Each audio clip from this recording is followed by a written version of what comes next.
bringing Israel to the world.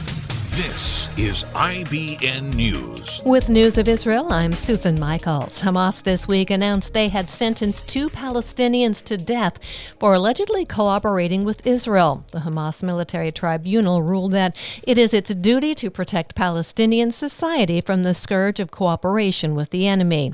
Hamas takes an unyielding approach to those who collaborate with Israel.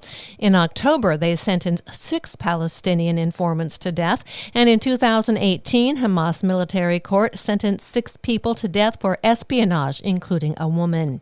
All death sentences must be approved by the Palestinian president, according to Palestinian law, but the military court has carried out a number of death sentences without the approval of Mahmoud Abbas. Human rights groups in Gaza advocate for a moratorium on the death penalty, saying they are gravely concerned about the incessant issuance of death sentences by the military judiciary.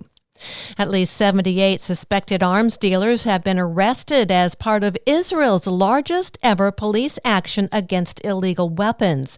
The raid on the Arab sector, dubbed Operation Ocean, was based on information provided by a dealer turned informant. Prime Minister Naftali Bennett said last month that Israel had lost control over the rampant crime wave plaguing the Arab sector, with over 100 Arab citizens having been killed in the violence since the start of the year.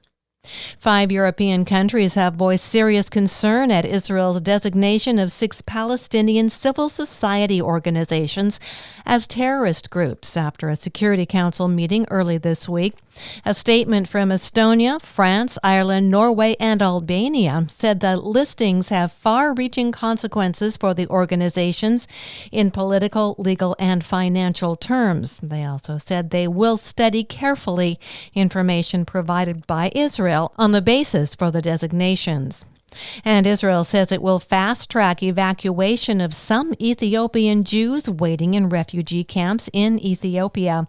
Those who are first-degree relatives of Israeli citizens, numbering more than 3,000. I'm Susan Michaels. IBN, Israel Broadcast Network.